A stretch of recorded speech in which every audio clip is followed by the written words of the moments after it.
Саламатсыздарбы, урматтуу көрүүчүлөр, кайрадан сиздер менен Эки дарыгер программасы. Анын алып баруучусу мен Бигимай Жетемишева.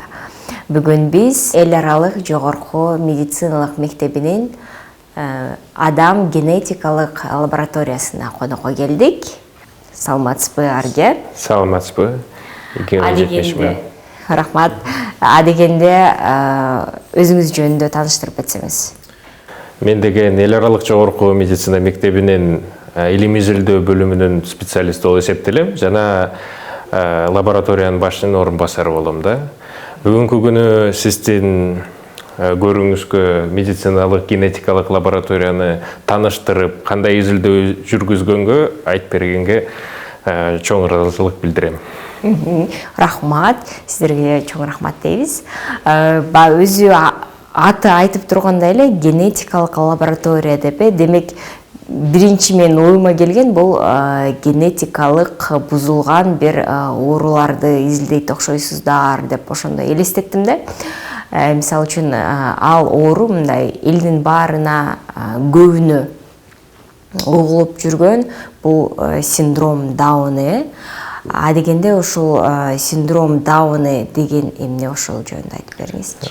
Сиз туура көрдүңүз. Биз деген генетикалык бузулуу жана оорулар, ошого караштуу оорулар менен иш жүргүзөбүз. Биринчисинен элдин баары билген чын эле синдром Дауна болуп калат да. Синдром Дауна бул деген керек эмес хромосома пайда болуу баланын ичинде. Ар бир ашыкча хромосома чыкканы. Ар бир адамда 46 хромосома болот. Синдром Даунага 21 парасында дагы бир кошумча хромосома пайда болот да. Ошондуктан көпчүлүк химиялык жана биологиялык процесстер организмде токтоп калып, же кээ бирөөлөр аябай бат жүрүп, системалар өзгөрбөй же башкача өзгөрүп, ошондуктан патологияга алып келген оору деп эсептелет да. Азыркы учурда Кыргызстанда ошо статистиканы карайлычы. Кыргызстанда канчалык чейрек кездешет же болсо? Кыргызстандын статистикасы дүйнө статистикасынан чыкпайт. Анткени биринчи фактор тест таасирин тийгизген бул деген төрөп аткан айымдын жашы. Кош бойлуу айымдын жашы. Кээ бир аялдар 20-га чейин төрөп калса, статистикалык рисктер деп айтсам болот. Бир синдром 1,5 миң төрөлгөн балдарга чыгат. Демек бул аз деп деле эсептесе болот, вероятность азыраак түшөт да. Же бир кош бойлуу аял 40 миң тегереги болсо, анда деген 25 төрөлгөн балдардын бири өсө синдром Даунасы менен төрөлөт. Мисалы үчүн ошо 40 жаштагы төрөгөн аял дедиңиз, эгер бул биринчи төрөт болсо же кийинки төрөт болсо же айырмасы жок? Айырмасы чоң чыкпайт. Анткени 40-ка жакындап баштаганда гормоналдык аялдын гормоналдык системасы кандай десем, иштеши башкача болуп алмаша баштайт. Ошол учурда генетикалык клеткалар, тукум клеткалары туура эмес бөлүнө баштайт. Бизде деген калган клеткаларда 46 хромосом. Бирок деген тукум берүүчү клеткаларда 23 хромосом болуш керек. Бир клетка 2-ге бөлүнгөндө 23 болуп калыш керек. Бөлүнүп аткан учурда гормоналдык статус түз жана туура бөлүнгөнгө алып келбейт. Ошондуктан бирөөсүнө лишний ашыкча хромосом кетип калат да, энесинде же атасында. Атасы деле улуу болгондо бул рисктер чоңое баштайт да. Биз жакшы көрөбүз го, эгер себебин билбесек, бардык ооруларды генетикалык дей беребиз го. Мисалы үчүн ошол генетикалык факторду баш ийеби? Генетикалык факторлор синдром Даунагабы? Мисалы үчүн тууганы же болсо атынан башка улуу баласы. Албетте тиет. Анткени бул учурда бул үй бүлөдө кээ бир химикалык же биологиялык системалар бузулушу бар. Ошол деген хромосоманын туура бөлүнүүсүнө тоскоолдук кылат да. Ошол жеринде төрөрүн астында пландоо, анан обследование өтүп, туура организмдин ар кандай системалары туура жүрөбү, ар бир органы туура иш жүргүзөбү дегенди билип туруп, андан кийин баланы пландаш керек болот да. Демек, бул себебин бардыгы бала эненин ичинде жаткан жерде эле пайда болот экен да. Бул деген эненин ичинде жата элек деле.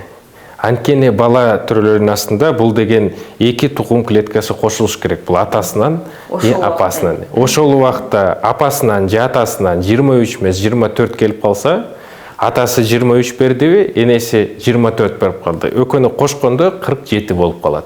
Ошол учурда эле биринчи зигота деген клетка пайда болгондо эле ошол жерде уже синдром Дауна бар. Макул, эгер ата-энеси ошолор билбей калды деп коелу, ошол бала төрөлдү же кош бойлуу мезгилинде мындай бир клиникалык белгилер болобу же мындай кадимки эле убакыт болуп эле кош бойлуу убакыт болуп эле өтөбү же кандай? Биринчисинен төрөлгөндөн кийин роддомдон эле коюшат. Көргөндө эле баланы, анткени өзгөчө признактары болот да. Муну обезьянья лапа дейбиз да. Колунда поперечный складка болот. Эмкиси деген бутундагы чоң менен орточо палец манжаларынын ортосунда отрезагы чоң болот да. Мурдусу биртке ичке кирип турат. Ошонун баарынан көрүп туруп эле ошол жерден клиникалык картинага каратуу синдром Дауна деп коет. Же биз айткандай интранатальная диагностика десек, ар бир кош бойлуу айым өзүнүн по месту прописки дегендей учетко турат. Учетко турганда үй бүлөлүк дарыгерге ар бир ай сайын анализдерин берип турат. Хорион гонадотропный гормонун берип турат. Бул деген хорион гонадотропный гормон, это гормон, кош бойлук гормон да. Кош бойлуу дайыма ошо анализди карап турушат. 10 жумалык кош бойлуу аял ХГЧ-син берди. ХГЧ-си деген өйдөрөөк болуп калды. Бунда уже дарыгер, үй бүлөлүк дарыгер ойлонуш керек. Анан кийин генетиктерге жиберели? Жок, генетикага чейин асыра жете элекпиз. Андан кийин биз деген альфа-фетопротеинди көрөбүз. Альфа-фетопротеин деген кичи болуш керек, кичирээк. Ошол убакта альфа-протеин, фетопротеин менен натыйжасы асыраак нормадан, анан ХГЧ-си көбүрөөк нормадан, аны УЗИ кылып атканда воротничковый зонада суу пайда болсо, анда да үй бүлөлүк врач деген ойлонуп, бул деген синдром Даунанын признактары деп бизге генетиктерге жөнөтсө болот. Анткени деген бул скрининговый метод дешет. Скрининг менен, бирок бул түз диагностика эмес. Кош бойлуу болуп жүргөндө кээ бир жерден стресс болуп же экология өзүнүн тест таасирин тийип калса, ушундай анализдер чыгып калышы мүмкүн да. И ошондуктан балага риск создавать этпей, анткени абортко жөнөтүп салбай, бизге генетиктерге келет, точный түз туура диагнозду генетикалык анализ боюнча эле койсо болот да. Ошо стресс деп айтып калдыңыз. Кош бойлуу болгондо, мисалы үчүн, көп ооруларды акушер-гинекологдор айтышат да, кош бойлуу мезгилинде аябай көп инфекция оорулар менен ооруптур деп. Мисалы үчүн, ошол эле грипп, ковид болуп калды, мисалы үчүн, 20 неделя болду, жума болду, мисалы үчүн. Ошол убакта дагы стресс болот, инфекциялык ооруларга душар болду. Ошол замат ушундай анализдер чыгышы мүмкүнбү? Сиз айттыңыз го? Мындай скрининговый ХГЧ-си көбөйүшү мүмкүн же асайып калышы мүмкүн. Альфа-фетопротеини деле чоңоюп асайып кетиши мүмкүн. Ар бир оору, кош бойлуу айым ооруганда, бул деген гормоналдык статусуна зыян тийгизет, өзү беременностьтун өзүнө тийгизип турат да өзүнүн таасирин. Жакшыбы, жаманбы буну деп эсептеп таба албайбыз. Бирок түз жана туура жүргөнгө мындайдан алыстангыла деп рекомендациябыз беребиз. Бирок ошого карабастан анализдер окшош чыгышы мүмкүн да. Ошондуктан биз генетиктерге жиберишибиз керек. Түшүнүктүү. Анда сиздин диагностикаңызды кандай жүргүзөсүз? Лабораторияда кандай аспаптарды колдоносуз? Ошонун баарын көрөлү.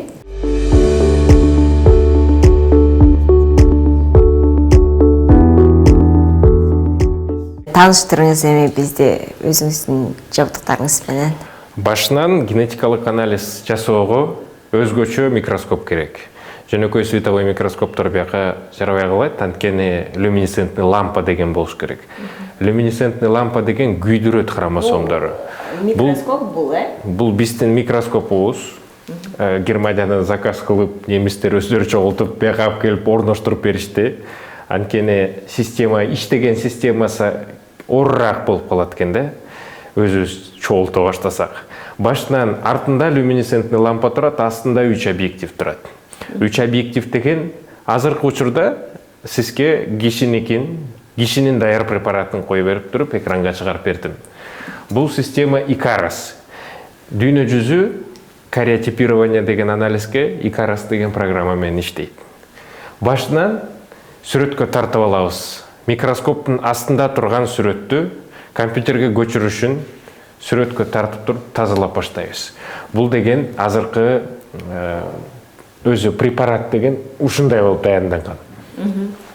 Биз деген программа аркылуу буну тазалап, андан кийин түстөп программа өзү раскладкасын кылып берет. Өзү эсептейт, канча хромосома бар. Канча хромосома бар программа өзү эсептейт. Кайсы хромосома кайсы парага туш келет өзү эсептейт. Азыр карасаңыз, бул деген хромосомдордун туура түзүлүшү. Сиз көрсөңүз 23 пара же 46 штук. Ошондуктан сиз карап туруп айта аласызбы, кызбы же эркекпи? Кыз. Анткени акыркы тукумдук X-ке келди. Эркек болсо, бирөөсү деген X болбой, Y болуп жанына туруш керек болот. Ошо синдром Дауна болгондо, могул 46-сына 21-чи парына мээрде 3-чү болуп туруп калат. Бул деген трисомия по 21 паре деп орусча айтсам аталып калат. Ушундай анализ жасаганда биз деген амниоцентез аркылуу иште жаткан баланы. Ошо амниоцентез деген бизде көрүүчүлөрүбүз силердин медициналык терминологиялар түшүнбөй калып атабыз. Ал эмне деп ошону көп суроо келди да. Түшүндүрө кетсеңиз? Амниоцентез деген ийне менен баланы жаткан суусундукту алуу. Бул деген тону менен жатат бала, ошонун ичинде анан суюктук болот. Ошо суюктукту алганы ошону амниоцентез дейт. Анткени ошо суусундуктун ичинде баланын өзүнүн клеткалары болот. Ал деген клетканы алып туруп, анан өзүбүз өстүрүп туруп, тууралап туруп, анан деген препарат даярдайбыз. Препаратты даярдап туруп, краситеп туруп, анан микроскопировать дейбиз. Микроскопия чыккандан кийин өзгөчө биринчи сүрөтү мындай чыгат. Анан биз тазалагандан кийин кээ бир кереги жок объекттерди алгандан кийин туура метафаза чыгат. Туура метафазаны раскладка кылабыз. Ушундай раскладкадан көрүлөт. Кайсы участогу, кайсы жери бузулган, же жетишпейт, же көбүрөөк чыгып калгандыгы. Өзүнүн убакыты сааты бар экен да. Анткени деген биз өзүбүз өстүрбөсөк, клетка деген өзү эле бөлүнүп турат да, дайыма ар бир клетка биздин организмде бөлүнүп турат. Башка фазасына түшүп калсаң, башка фаза клетка түшүп калса, биз чыгарганда эле 96 болуп калышы мүмкүн да. Ошондуктан алып туруп, өзгөчө климат создавать дейбиз. Ошо климаттын ичинде бөлүнбөгөндөй 46 же ашыкчалар болсо, ошолор бөлүнбөй, ушундай турган кезинден анан деген микроскопировать эткенге даярдайбыз. Мына эми ошону айтыңызчы. Биз деген эми биздики Кыргызстаныбыз кичинекей да, сиз айтып атпайсызбы? Баягы салыштырмалуу мындай аз эле болот депчи, эгер кыз аял 20 жашына чейин төрөсө депчи, мисалы. Кыргызстан эми кичинекей, биз үчүн бул деле көп эсептелет турабы? Ошонун диагностикасы буга чейин ушундай метод диагностики бизде бар беле, же болбосо бул бизде мурун жок болчу, биздин мамлекетте эми пайда болду деп ошо сурагым келип атат да. Биздин мамлекетте мындай анализдерди жасачу эмес. Анткени кымбатыраак болот. Дүйнөдө жасайт, жаныбызда Казакстанда жасайт. Бирок биздин Кыргызстанга жасагандай мүмкүнчүлүк болгон жок. Анткени буюмдар, керектүү буюмдар аябай кымбатыраак болуп калат. Мамлекет өзүнө сатып албайт андайды. Бирок кымбат нерсени бир эле жалгыз микроскопун 7 миллион сомдон ашык чыгып калат да. Буну расходный материал, реактивтерди эсептебесек.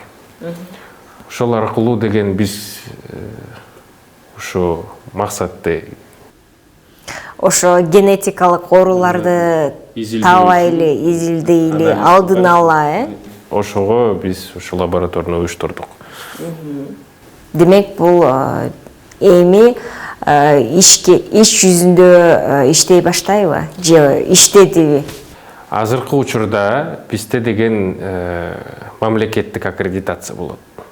Мамлекеттик аккредитацияга өзүбүздүн болгон мамлекет уруксат бериш керек. Саламаттык сактоо министрлиги уруксатын бериш керек. Ошол документтер менен иш жүргүзүп жатабыз. Биз даярбыз ишке. Ошону диагностика дедиңиз, ошо иштеп баштаганда анан кийин мындай скрининг деп коебуз го, кош бойлуу аялдардын баарына скрининг жүргүзөсүздөрбү? Бизде деген кимде признактары болсо. Бул себеби дегенде генетикалык оорулары бир гана Дауна эмес да, мындан башка көп болсо керек? Абдан көп. Клайнфельтер деген бар. Кээде болот X хромосомдон 3 болуп калышы мүмкүн. Бул деген Клайнфельтер деген синдром менен чыгып, же 2Y болуп калышы мүмкүн. Же бир хромосомдор бузулуп калышы мүмкүн, талкаланып калышы мүмкүн, жабышып калышы мүмкүн. Ошол оорулардын баарына диагностикалык методу бул кариотипирование болуп эсептелип калат да. Демек, анда бул методиканы дагы скрининг деп кошпой, уларга кошушубуз керек экен да. Скрининг дегенге кошсо болот, ар бир ооруга эле. Анткени бүт хромосомный патология дегенибиз скринингдүү метод бул кариотипирование болуп эсептелет.